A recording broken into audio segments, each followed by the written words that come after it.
Vamos lá, pessoal.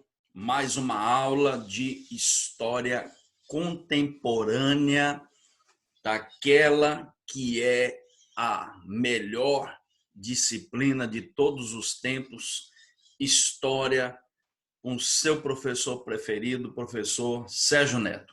Hoje falaremos sobre um assunto que tem uma certa complexidade, né? Quando você está na escola ou você já não está mais na escola, está fazendo cursinho, você normalmente tem uma certa dificuldade de entender a Revolução Russa.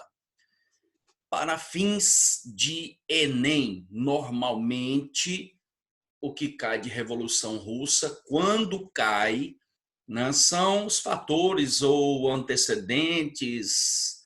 Depois, um momento aí até a Revolução de Outubro é importante também, saber as características da Revolução de Outubro, mas principalmente significado histórico, fatores ou antecedentes também é bastante importante. Então vamos lá.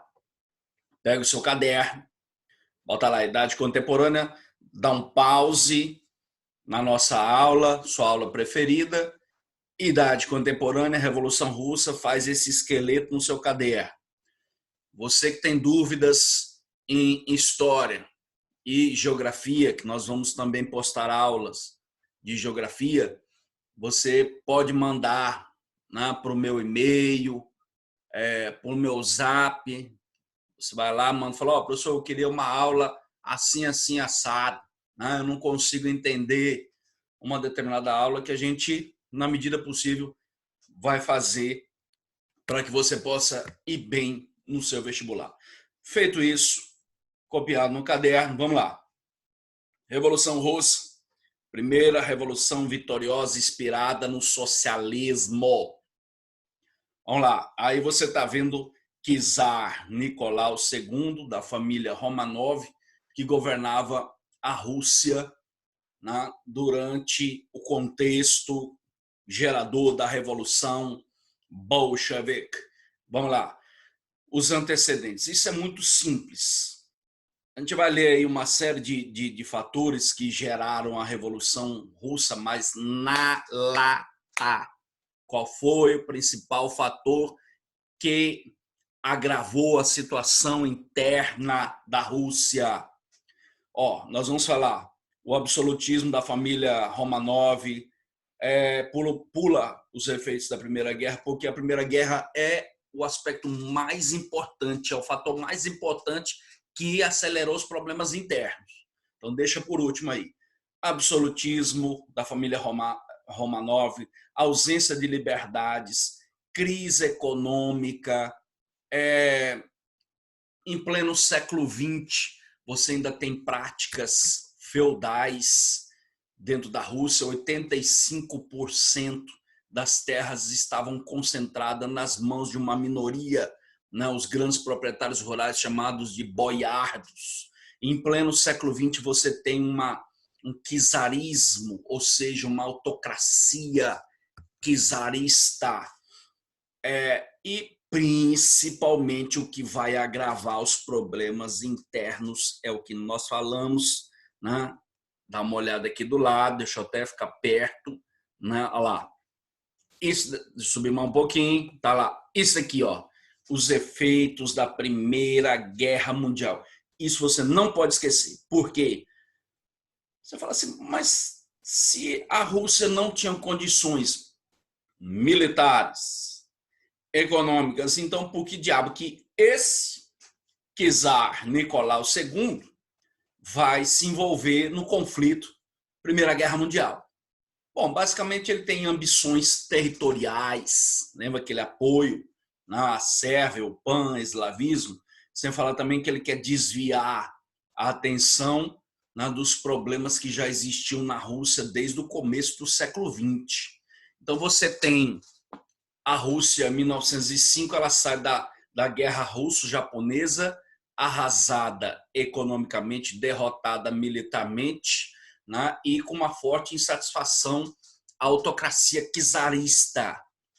Então, a guerra, a Rússia não tinha condições de militares de se dirigia ao front por ambições territoriais do czar, ele desloca tropas para o front europeu. Então, a participação da Rússia na primeira... Eu quero é que tu esqueça isso.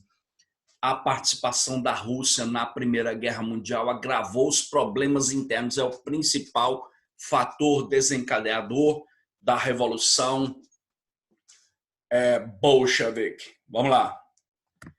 Aí você tem a exploração, deixa eu sair da frente para você ver enquanto eu tomo um cafezinho aqui, ó. Exploração, olha lá. Exploração czarista, autocracia czarista enquanto o povo passa fome, né? Lembra que a Revolução Russa ela foi feita em duas etapas, a Revolução de Fevereiro e a Revolução de Outubro. Então você tem na Revolução de Outubro de 1917 uma aliança entre soldados, operários e camponeses. Não esquece. Na Revolução Bolchevique você tem uma aliança entre operários, soldados e camponeses.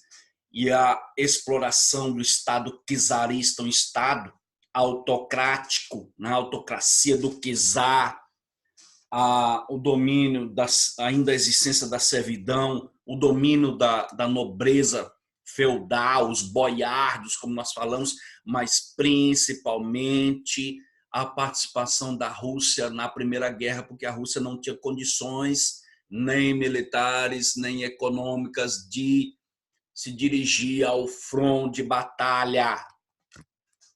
Vamos lá. Antes de chegar na Revolução propriamente dita, você já viu os fatores ou antecedentes, o significado histórico, que é uma revolução socialista, né? E aí até chegar no começo da Revolução.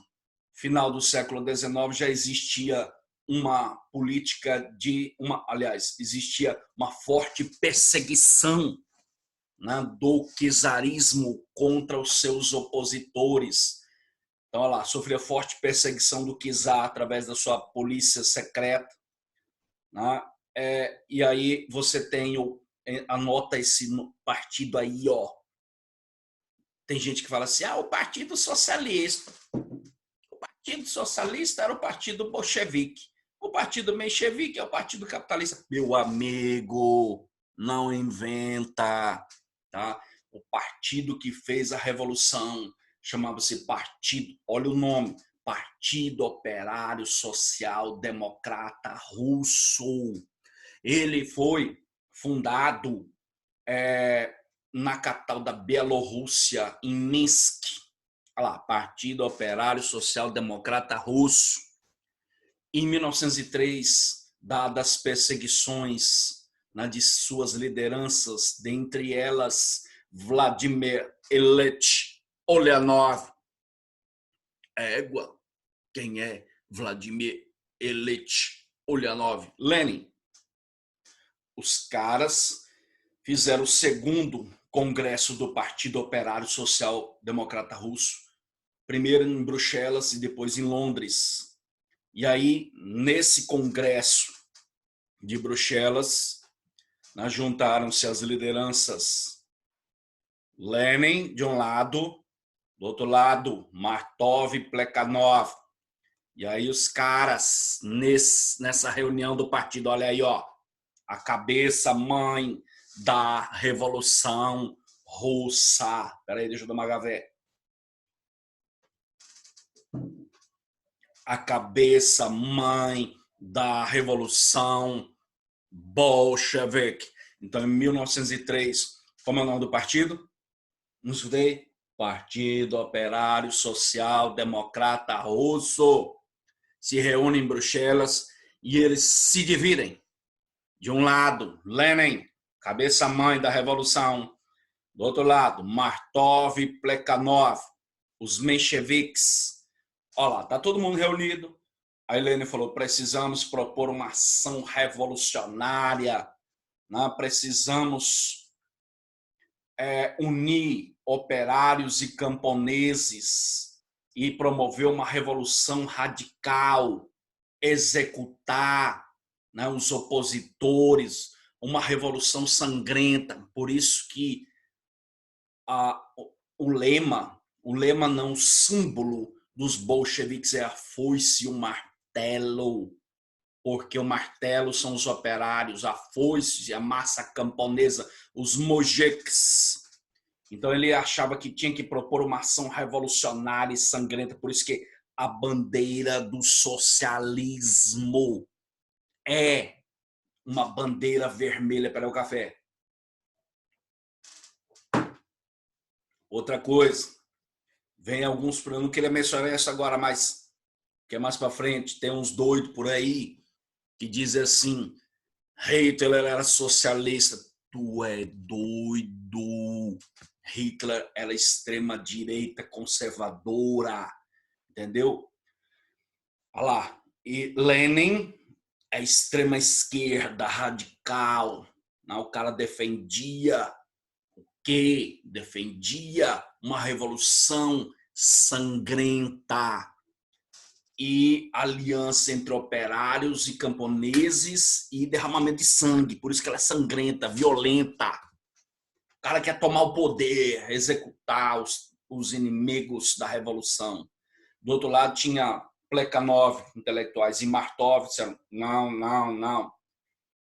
Nós defendemos que gradativamente seja feita uma revolução dentro da Rússia para tirar o atraso econômico, apoiado inclusive na burguesia liberal, sem sangue, a partir de uma série de reformas. E aí o que é que vai acontecer?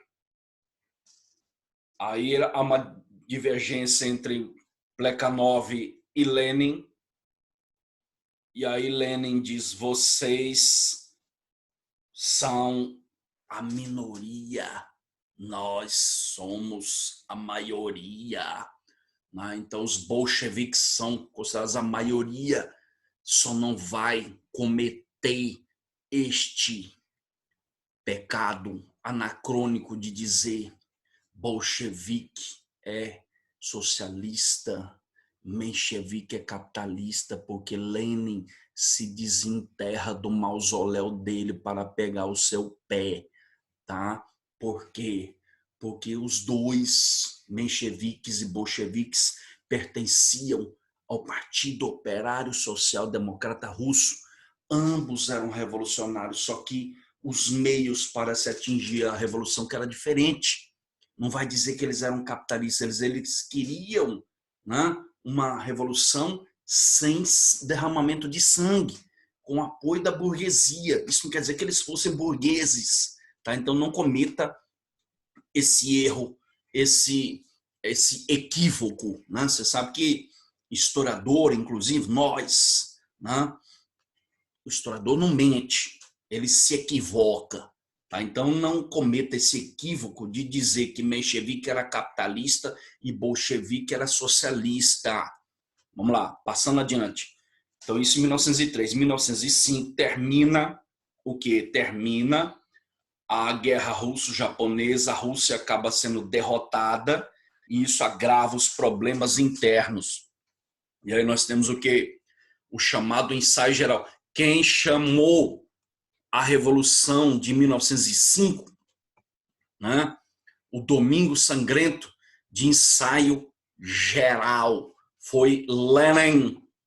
Por que ensaio geral? Porque para ele, Lenin, 1905, era o preâmbulo da Revolução. Por isso, o ensaio geral, a primeira manifestação contra a autocracia do czar. Agora, vamos dar um pause na melhor aula de todos os tempos. Daqui a pouco a gente continua falando sobre o ensaio geral. Não